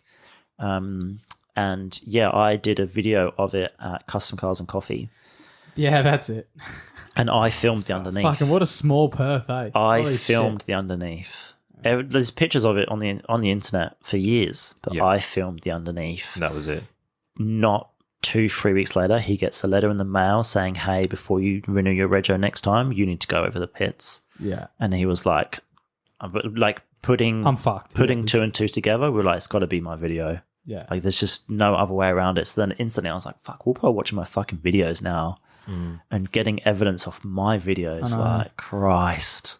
It's crazy because I got so many mates that post all their skids that they do on the street just on on Instagram, Yeah. Snapchat, and you're just like, oh, bro, they're watching. Yeah, But I mean, most of them it could haven't have not done. been. A cop could have seen him a few days before, a few days after. I don't know. Just the timing was just so coincidental. I was like, Yeah. all right, I need to change my ways a little bit. So Yeah, it still sucks that that's a thing though. Like you just got to be conscious of this sort of stuff. And like if you take one wrong photo or video and put it on like in the social media atmosphere, that could be the undoing of someone's like whole passion project. yeah, It fucking sucks, right? But at the same time, if you're a cop, why the fuck wouldn't you do it? 100%. Like if Yeah. all you need to do is browse YouTube and You write just up, type your name into Instagram and go through and be like, oh, okay, boom, done. yeah, just browse YouTube, Instagram. There's all the evidence you Write need. up 10 tickets. Yeah. I mean, look at it this way. Fucking Lawrence Escalante, the billionaire, he made front page news because he posted a video of him speeding in his Ferrari through the tunnel.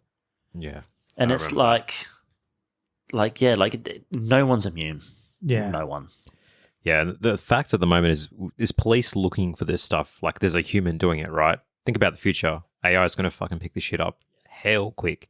So put two and two together and just don't. Well, I think at that time, everyone would be driving Teslas with kill switches in it, and they'll be fuck, like, that's oh, I I hope fucking, not. oh, it's going to happen. no. It's like And go-karts. You hit the fucking thing and they just drop your power and like fucking... Well, they'll just turn your car off, bro, or they'll just be like, Yeah. return to home, mate.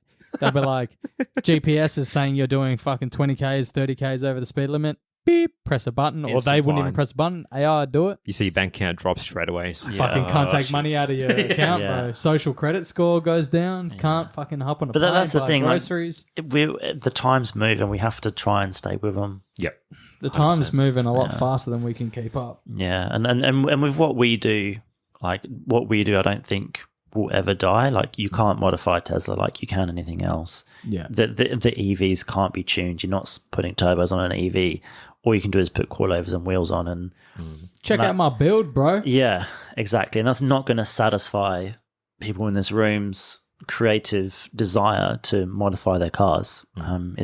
It's in our blood. It's in our DNA. We will never stop. The law will never stop us, and neither will EVs. So we need to find a way. Yes, very much so. Build more racetracks. Make them affordable, I think, is the key thing there as well. Get people off the streets. I'm just going to say it for what it is, man. Yeah. Affordable Build more ability is the racetracks thing. and, make it more affordable. Yeah. But the thing is, it's hard because, like, where are you going to build a racetrack? Yes, You have to build it. there's a couple coming for Perth. There's a Serpentine one which is still in planning, which will be very sick. I think they're trying to do. I can't remember the grades, but essentially they're trying to build it so that you can hold supercars there. So it should be a pretty epic track. You've obviously got Club Mulia, which God knows what's happening with that. Story for another time. But then of course Albany, which just held their motocross test literally yesterday. saw that, So yeah. Cool. They're coming, but a few years. But yeah. So we're talking... I don't want to drive that fucking far to go to a racetrack. Okay. Hey, I drive once a year for Race Wars. Made a full weekend of it. I mean, that's once a year. Yeah. A track isn't going to survive off events once a year, but yeah. Mate, like being in Melbourne and being located in the city for that period of time that I was there, it was worth it. 2-hour drive to go to Phillip Island, 2-hour drive to go to Winton. Yeah. Just because they're like world-class tracks, and B, it's just the experience, man. Like once you've got a taste and you've done it once, you understand how worth it is to spend the money, make a weekend out of it, etc. Because it's just the memories, like honestly. You're speaking to me like I've never been to the fucking racetrack before. Bro. I'm speaking to the audience, my friend. Just looking at you. I felt attacked then, bro. I was like, brother, come on, man. I was like, I used to drive down to Collie like twice a year to do skids. Come on. Yeah. No, it's definitely something that I would highly recommend, and just keeping an eye on the future as well. But a good thing that we sort of started to talk about is where the future is going. But a good thing that you sort of do at the moment in terms of photography is capturing the now and documenting how things have been. And I mean, like, I'll let you talk about your photography journey to start with, but then you've also covered some pretty cool things this year, which is the IWB builds and also the LZ World Tour. So I'll let you take it away and go for it, man. So it was the photography thing was, I don't even know. I basically fell into it. It was like, all right, I'm filming a video. I need a thumbnail. So I was like, all right, I'll start actually, because with my whole YouTube journey, it was like, you have to have a denominator that's different to everyone else that's doing it. So mine was the whole quality thing. So I was like, all right, quality video, quality cinematics, that goes through into the thumbnail. So I was like, oh, I'll start taking thumbnails. I was like, fuck, I actually quite enjoy this, and like trying to frame the car was quite cool. I just started taking more and more. Ended up doing a bunch of photos and drifting, and I was like, you know what, like this is really fucking cool. Kind of followed Larry Chen's journey a little bit, and just looking at his photos and thinking, wow, these photos are like really, really sick. They tell a story and they just look incredible. Let's try and do something similar. So yeah, I kind of honed in on drifting. A lot of my friends were doing drifting, and I decided going to a lot of drift events and just doing photos. I was always there doing videos, so I was like, you know what, let's do photos. But I kind of actually didn't like doing that. I was like, no, I need to take photos of cars parked. Like, get me a static photo shoot, and I know what I'm doing. With motorsport, I just felt fully out of my depth. So I kind of fell into the motorsport stuff realistically. And then, yeah, it just kind of grew. I started doing just free shoots, and then started doing paid shoots, and just started learning. Just there's always something else to learn. And I started realizing that on the trajectory that I was doing, I was starting making contacts with a lot of good businesses and a lot of good people that had access to some really cool cars. And on my journey up, I was very lucky to get access to some of those very cool cars very early on. That realistically, I don't know why I was ever given the opportunity. I was driving a Lamborghini Diablo like within the first few years of doing my YouTube channel. Damn. And I'm just like, how the fuck am I sitting in this car right now? Yeah. And like we drove his Lamborghini Aventador SV to go pick up the Diablo to do the video. Like, I'm just like, how is this happening right now? Like money bags over here, right? Yeah, and I'm just like, right, okay. So, but not everyone has that opportunity. So I started realizing, I was like, all right, well, for me to get better at doing photography, the kind of everyone needs to improve. We've got some incredible photographers in Perth, way better than I will ever be. But you got two of the best right here, brother. Exactly. A meeting of minds. A meeting of minds. We fucking suck. Continue, sorry. And anyone can go and JB Hi-Fi and buy a camera. And the creative community in Perth is huge, especially with younger people that are wanting to grow and do things. So I was like, you know what, let's do something here. So my first event was a free creator event inside Fremantle Prison. No one's ever done that before. Excuse me. And I ended up reaching out to some of my contacts and got the Diablo there. I can't remember. I think it's like a 1930s or 40s Bentley. Betty, I think her name is. She's a famous Bentley in the WA classic car community. I got a Ford F100 pickup truck, which sounds ridiculous, but it had a V8 out of a Ford or something, like something really obscure, but a turbo. I was making like 600 horsepower or something on airbags, custom tray. It was cool. And a Dino. And basically it was just like, all right, creators apply. Obviously I can't have too many people in the prison. Because of the rules that the prison set for events and just the cost. And was like, all right, let's give creators an opportunity they might not necessarily always have to take photos of cars they might not necessarily have in a setting that they have never had and have since never had. So that was my first one. I did another one at Naval Store, the RWB event. And it's just kind of been this journey of just trying to tell stories. And the whole LZ World Tour thing came up, and I put a media application in, and annoyingly it's fucking expensive to travel to the other side of Australia. So I was like, as bad as it sounds, if I don't get media, I won't go. And yeah, it ended up being that the media coordinator for LZ World Tour follows me. And I put a post up saying like, hey, like if anyone knows anyone at LZ World Tour, like what's going on? Like I'm not trying to push, but I need to book flights. Like I need to know if I'm going. If I'm going, I need to book. And he ended up replying to me and had a great conversation. So, and that LZ World Tour was an extremely expensive way for me to break into the East Coast. That was essentially, I wanted to go see my heroes. I wanted to go chat to them if I had the opportunity to.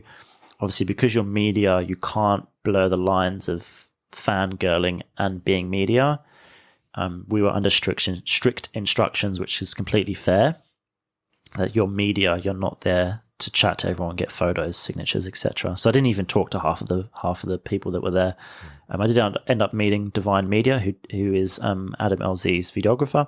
Super incredible guy. What's his name? Michael? Mike. Yeah, Mike. Yeah. Got an NSX and the Century. Yes. Had a beautiful conversation with him. I chat to him every now and then on Instagram now because he actually knows I'm not some weirdo. But LZ World Tour is just a really expensive way to break into the East Coast because I love what I do, but I want it to be a thing. You got to spend money to make money. Yeah. So if you got to spend a bit of money to put yourself out there, it's worth in the long run. Yeah, it'd be worth it. Yeah, 100%. And I'm not here to gatekeep. There's definitely things which I've put a lot of energy into that I'm not just going to hand out for free.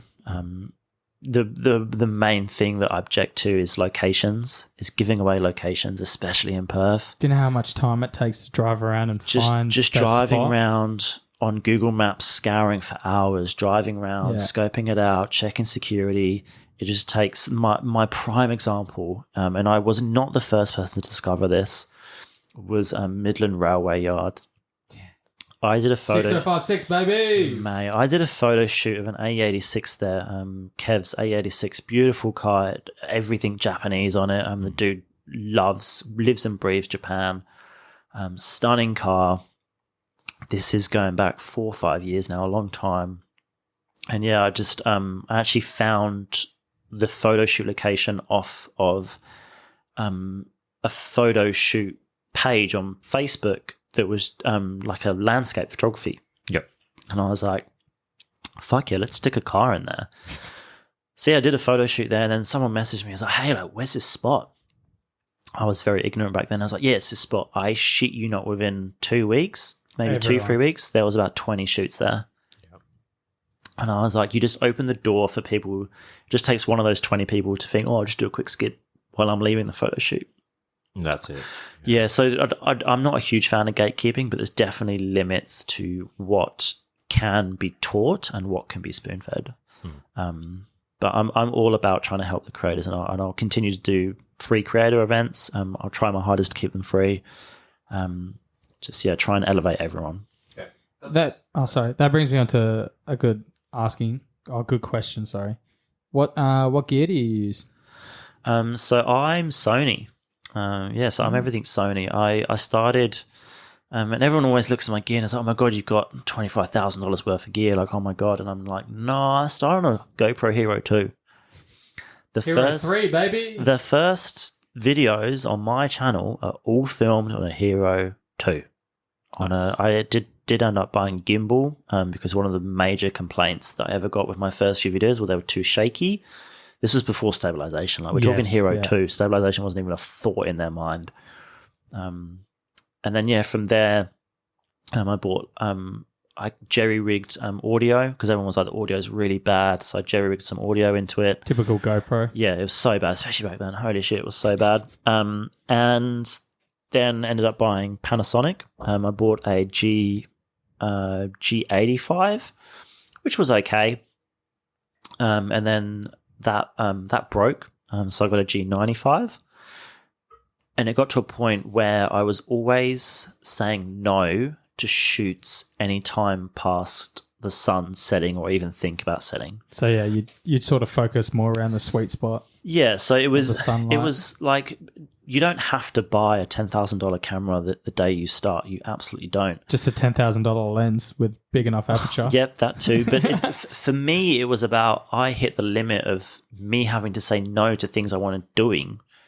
And I was like, the only way to do that is, at the time, and kind of still is the god of low light photography or videography, Sony. Yeah. And that's arguable now.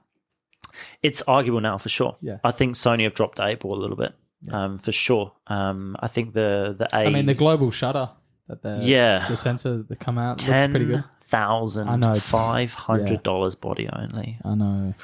And But I'm it does like, look sick, like 120 FPS, and it's just it's no unnecessary. warping at all, and you're like, fuck, that looks sick. But I mean, it is Unnecessary. pre-production at the moment. So unnecessary. But yeah, you're right. And it kind of just all fell into place. Like at the time I was building a house or about to build a house. This was during COVID. There was obviously the rebates, so instantly I have $45,000 in my bank account. Yeah. Invest.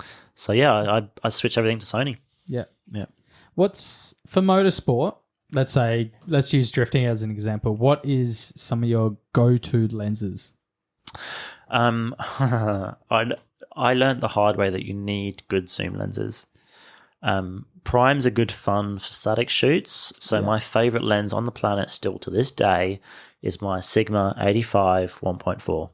Love that thing. It's just, to me, it gives the perfect compression of the car. The clarity is good. The bokeh is good.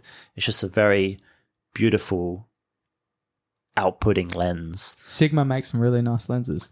Outstanding lenses. And I then bought a 150 to 600 Sigma for motorsport, thinking that's a big boy. It was heavy. Yes, couldn't use it. And so not so good for run and gun shooting. No, 100%. And in the end, and the run and gun thing is essentially kind of what I've said kind of about 20 times just then, is the kind of backbone of what I try and do now. So I have a 24 to 70 Sigma 2.8, and I have a 70 to 200 Sony GM1.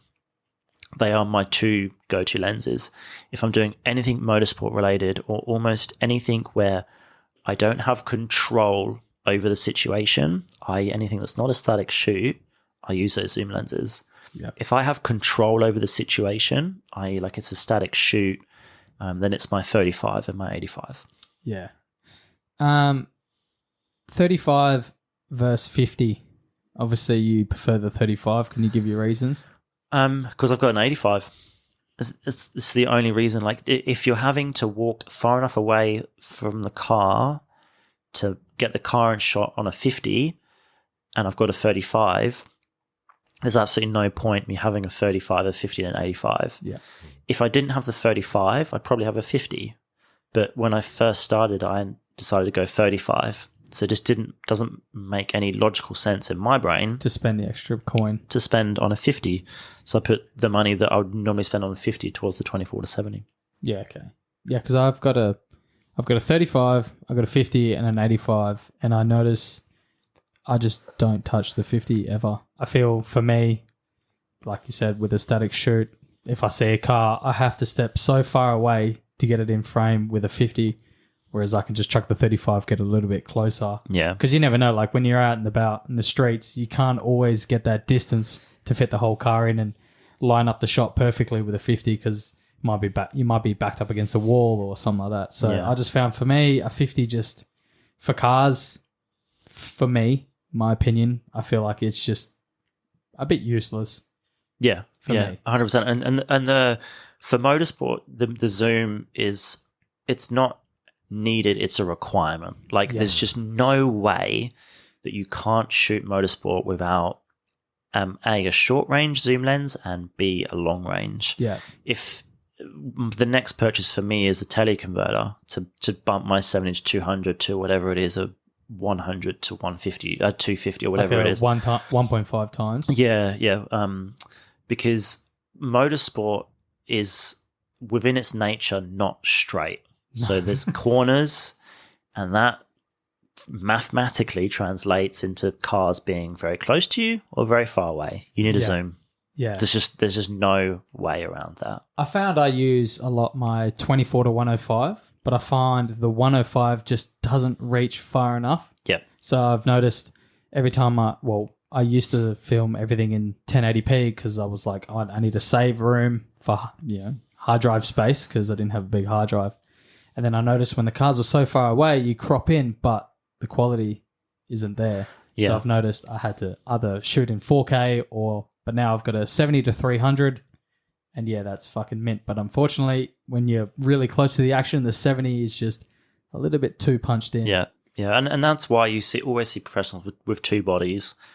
They can just very quickly Boom, switch. boom. Yeah. And when you're running through the pits, shit, there's someone running past you 24 to 70. Yeah. Or there's a car driving past quick 70-200. And there's obviously exceptions to that, like Formula One motorsport photographers. You'll always see them with those big boy 300 primes 2.8. That's like your mate George. Yeah, Trev's got a mate George who just went to the Singapore GP. He got accredited to sick to do the media in that. So yeah, I'm pretty sure he's got some pretty expensive. I think he borrowed like a $30,000. You reached out to Canon and fuck. So and like that level of motorsport, there's different rules. But for grassroots drifting, Wanneroo Raceway, Collie, those two zoom lenses, you'll never miss a shot. Like you'll be absolutely fine. And the caveat to this is full frame. So if you're on a crop sensor or micro four thirds, obviously your range. You got to do the math. Yeah, you've got to do the math to do the equivalent. Like a 35 on a micro four thirds is actually closer to a 50. Yeah. So you've got to do the math. So that's the caveat. Is everything I've just said is for a full frame. Yeah. So normally when you do buy an ASPC or APS, whatever the fuck, a crop sensor lens. Yep. Normally the lenses have a shorter focal length sort of deal. Like I know with the Canon, it's more of a 18 to 35 zoom. Yep. Whereas normally on a full frame, it's 16-35. Yeah, correct. Yep. Yeah, that's another lens that I recently just bought when I was in Japan, the 16-35, and fuck, I love it. Awesome lens. Yeah, the at the RWB shoot, Idle Therapy came along, Luca, and he had I think it was an 8mm. He was just fucking around with, and you're not gonna make magazine shots with that lens. They're just not going to accept it, and neither will the general public, I guess. But in terms of creativity, the shots he got were fucking insane. He's got this beautiful shot of me flying a drone, and he's taken the photo, and I'm on the drone controls, and the drone's probably a good 50 feet in the air, but he's got the drone in the shot because it's an 8mm, so fucking and he's wide. also got the cars in the shot. So you've got this photo which is completely distorted at the edges, but the creativity of that shot has come out so fucking well because I'm on the drone, you can see the drone, you can see the cars. It tells the entire story in that one photo, and that's kind of, I love that. If you can tell a story and the lens backs that up, fucking go for gold. For sure. So you mentioned the lenses and stuff that you have. What bodies do you use from Sony? I use the Sony A7S III, which is actually a video body.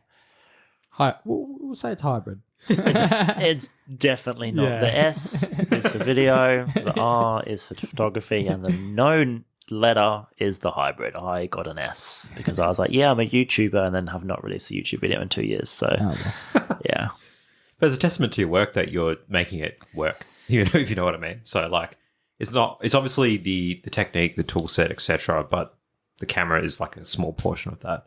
It's always glass and 100%. There's a great meme which one of the photographers that I follow recently did. He's a Formula One photographer, and it was whilst one of the tracks was red flagged for like half an hour. He's at the side of the track, and he puts up the quote like, it's just the camera taking the photo. And it's great. He's just staring at his camera, just like, all right, take the photo. Take the photo. And nothing happens. And he just stares at the camera, and I was like, I don't know. And it's just, it's like, yes, okay, it definitely helps. Focus tracking, speed of frames per second. Not going to stand here and say, no, it doesn't help. It 100% helps. But I've got some friends who take incredible photos on film cameras.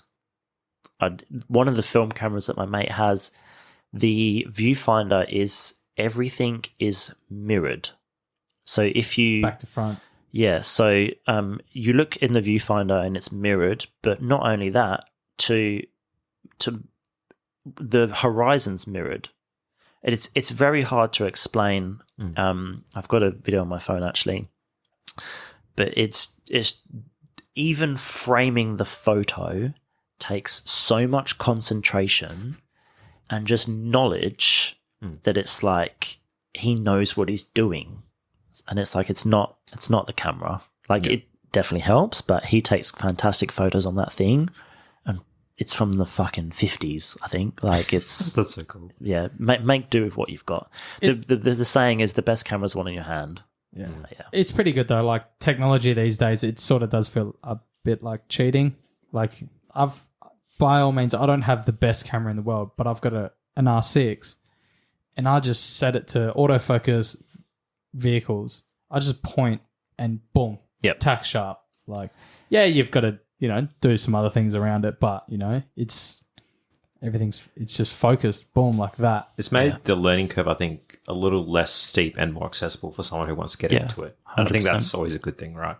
So that's probably a good topic, actually. How did you teach yourself to take photos? Did you have someone that sort of mentored you, or it was on YouTube? Just go out and try.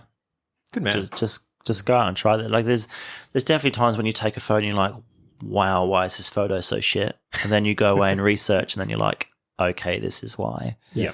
Especially with motorsport, like learning shutter speed. To get that sweet spot. Yeah, the sweet spot, and like doing rolling shots and trying to match the shutter to the speed and half speed. And when you're recording video, halving the shutter or doubling the shutter speed, depending on what frame rate you're using. Like, there's definitely some knowledge you need to know. But my advice for anyone is just get out and shoot. Just go to an event, take some photos, see what happens. Yeah, and fuck what people think when they see you taking photos. Because I know I get there. Like, I'm like, oh yeah, I'll go to this event, I'll get my gimbal out, and then people look at you and think you're a fucking professional, and I'm just like, man, I don't know what I'm doing, but I'm giving it a go. Anyway. Yeah, you gotta. Yeah, just get out and shoot. Yeah, see what happens. Fuck around, find out. Yeah, fuck around, you find out real quick, eh? And you may produce some magic in the meantime as well. And if you don't, you don't listen. Like, and that's the thing. Like, you will 100% make some shit content, but you'll learn from that shit content to make better. That's content. me right now, eh? Making heaps of shit content. But you're learning. Yeah, it's good. Yeah, because like, the reason why I bought the Canon R6 was because it was budget friendly, and it did the video needs that I wanted. Yeah, and then I didn't have any interest or desire to take stills. Yeah, I was like, I don't really give a fuck. Yeah, to be fair. Then I went to Japan, and for 2 weeks straight, I didn't take a single video. All I did was stills. Yeah, I did static shots of cars that you just see parked in Japan, cars driving around, and then F1 was a real challenge. And then I came back and I just had this massive appreciation for taking stills, and I was like, fuck, that is something that I want to do more. And yeah, you learn so much, like just you and your camera out in the wild, quickly how to use the camera body itself, like changing shutter speeds on the fly, aperture, your ISO adjustment, like getting the right frame, where your focal length needs to be, shit like that. So just get out and fucking do it. Yeah, 100%.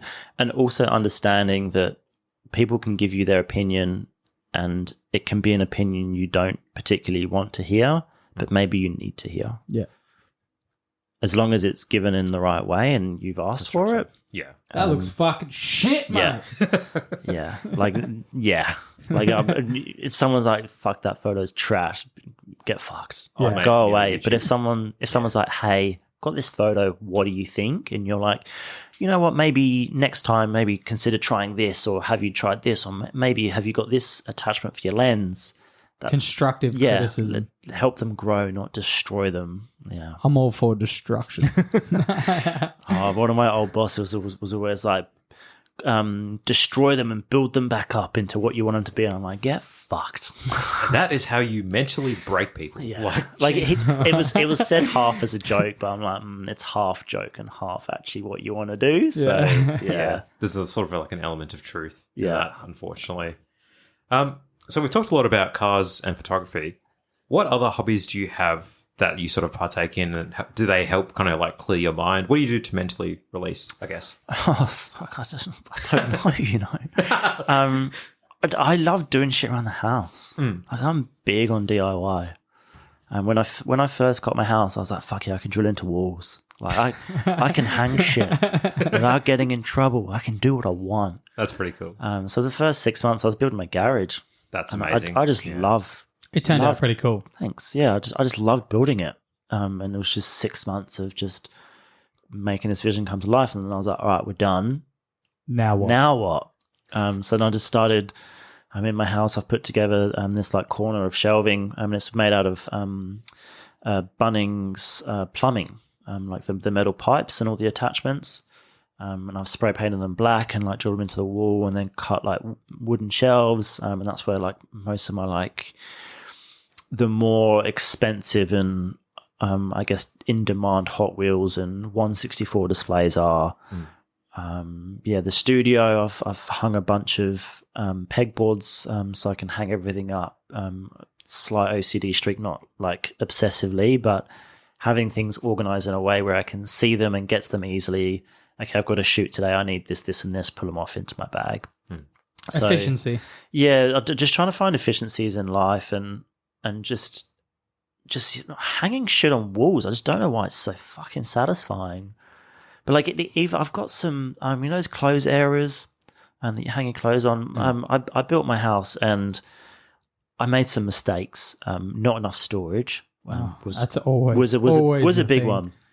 So I have to be a little bit more clever around where I store things.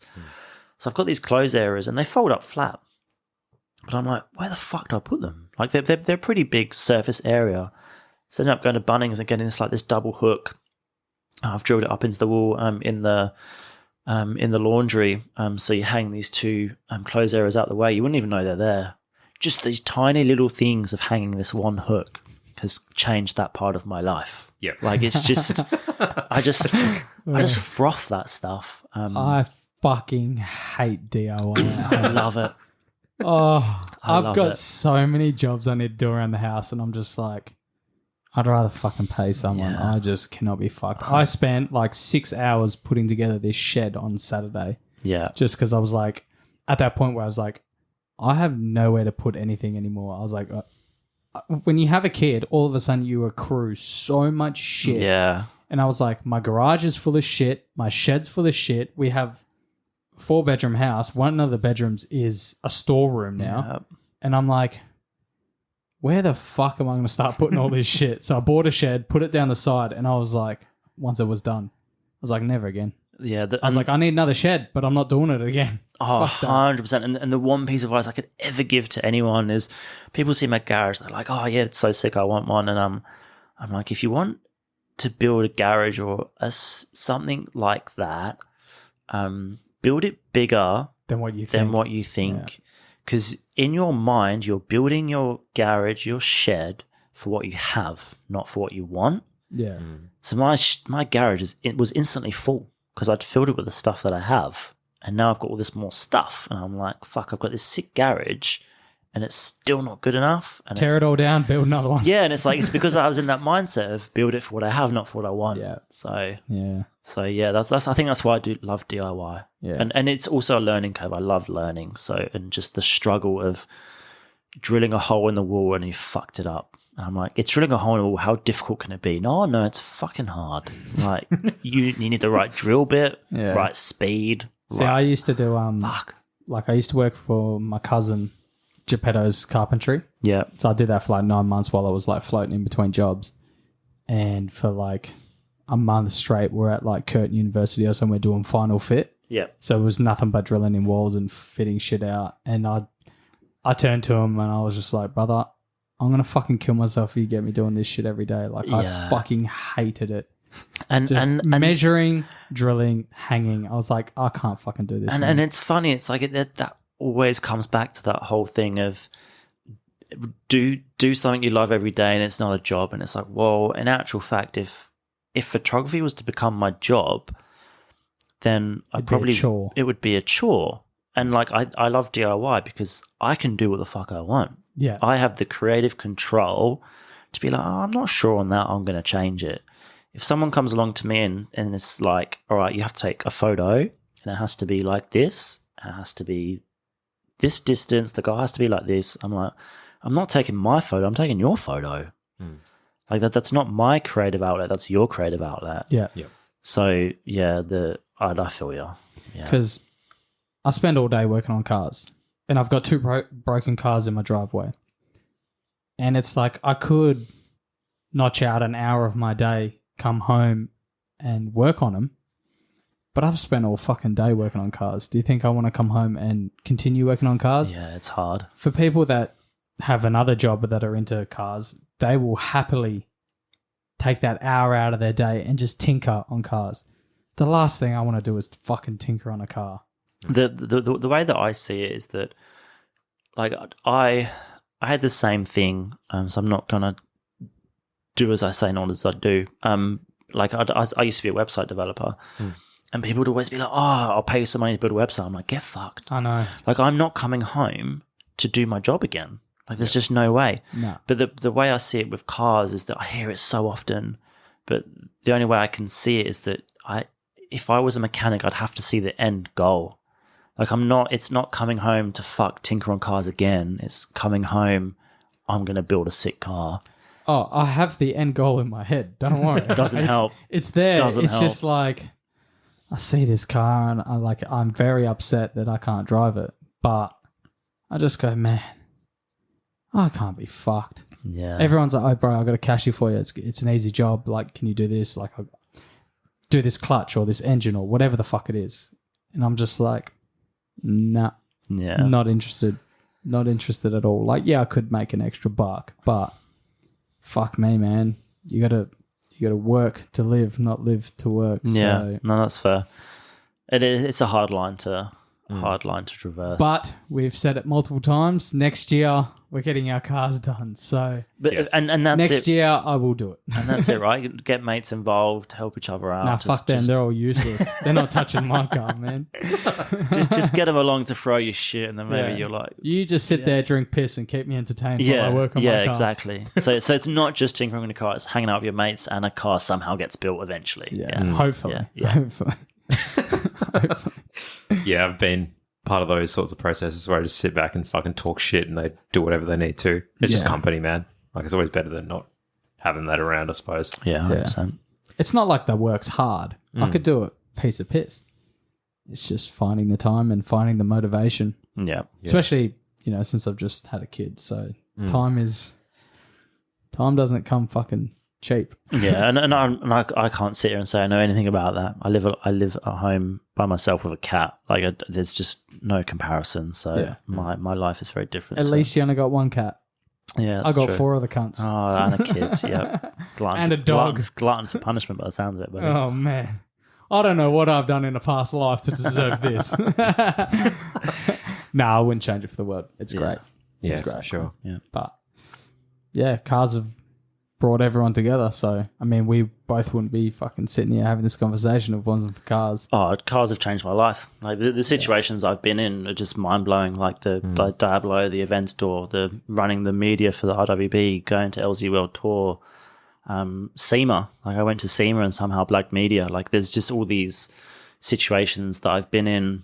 I don't believe in fate whatsoever. I believe that you put yourself in a position where you've made it a possibility to get that situation. And cars is at the root of all of that. So yeah. Yeah, no, it's a really good sort of closing message, I would say. Like, for 100%, just keep putting the work in. And I think there's a saying something around like, I like how you said that, keep putting the work in after we've just been like, I don't want to fucking do shit after working all day. I just want to go home and put some shelves up. yeah, I know. Fuck. Do as we say, not as we do. Yeah, 100%. And like that, I will on my Instagram, like I'll be working till 1, 2 a.m. A lot of the nights, and am putting in the work, but I also understand there's a limit to human capacity. And I applaud anyone that's been able to break through. Like, not to bring it up again, but Ross Reviews, like, for him to do what he's done and have the full-time job at the time, and he had a family at the time as well, just proves that It proves that we're not putting in much effort. basically, yeah, it makes me feel fucking. I'm a piece of shit. It makes me feel lazy, but also not. Yeah. Like, everyone is different. Everyone has different mental capacity. Like, no one should feel bad but doing less than someone else. Yeah. Like the opportunities that I've had, RWB, LZ or Tour, etc., I've put in doing the workload that I have. And that's not to say I've been doing 20-hour days every day. I haven't. There's absolutely been days where I've gone home and been like, you know what, I just want to watch Netflix and eat an ice cream. Like, that's how it is. Like, stay in your lane, work to your capacity, and just do the best that you fucking can. Yeah, some people, they thrive off working fucking 15-hour days and they can do it. But other people, they just need that wind down time. Like, I know if as soon as 8 o'clock comes and I don't have that hour wind down time, I am mentally fucked for the next day. Like, I'm just a grumpy piece of shit.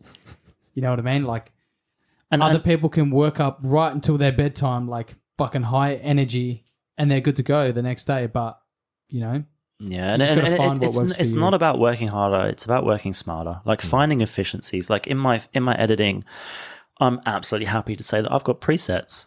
Like I've over the years have found some looks that I like. I've saved them as presets. It saves me God knows how many hours. The photos don't change. They still look good. Throw pack 4, baby.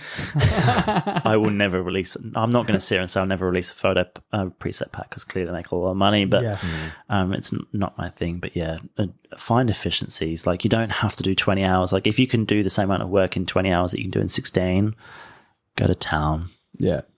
Yeah, don't feel like you have to do 20 hours. It's like, Yeah, for sure. I think the main thing there is just find what's sustainable for you. Yeah. Especially the goals that you want. And you're running your own race at the end of the day as well. Yeah. You don't want to burn yourself out. No. It's not good for anyone. And I could do a whole podcast on this whole subject. Like I've got a good friend, Ariel, who's with Project 305. Like she's a lot in this more kind of emotional and mental understanding of actually doing the research as to what makes our brains tick.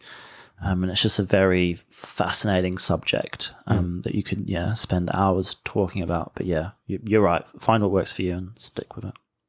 For sure. Cool. So we might wrap up, but before we do, did you want to do any quick shout outs or talk about sort of anything that you got on the works that we can expect from you in the future? Actually, nothing in the pipeline at the moment. The RWB thing was pretty big. So we're just at the moment picking the winner. We run a couple of competitions for that. Nice. So we've got a newbie category, which is anyone that's been photographing for under a year. Nice. And then we've got an established, which is obviously anyone over a year. K-Tech came to the table and have got some incredible prizes. The winner of the newbie shoot, part of their prize is they get a private photo shoot with one of the RWB cars. They ride passenger with them.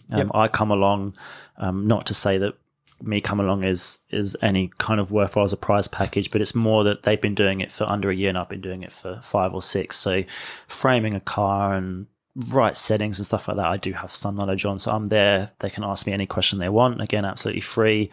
We're going to give them a prize voucher.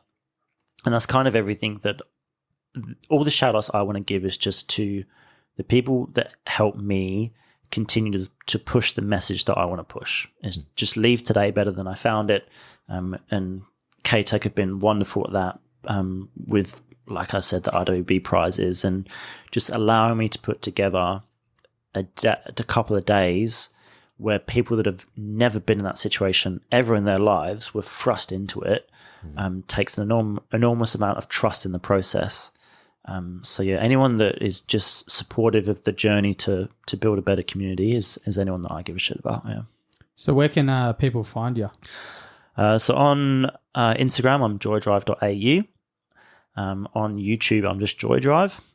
So literally youtube.com/Joydrive. And that's basically it. I don't really use Facebook anymore. It's kind of redundant at this point in time. But yeah, YouTube, like I mentioned earlier, I think I've posted 3 videos in the past 2 years. I've got some incredible videos filmed. I just need to edit them and get my shit together. So yeah, that's the 2 main things. Cool. All good. We'll drop the links in the show notes so people can just click on it and go directly there. Beautiful. But awesome. Cheers for coming and having me on. Appreciate the time. I know time is humanity's greatest commodity, so I appreciate anyone that spends it with me. All good. Cheers. Take care. See you on the next one.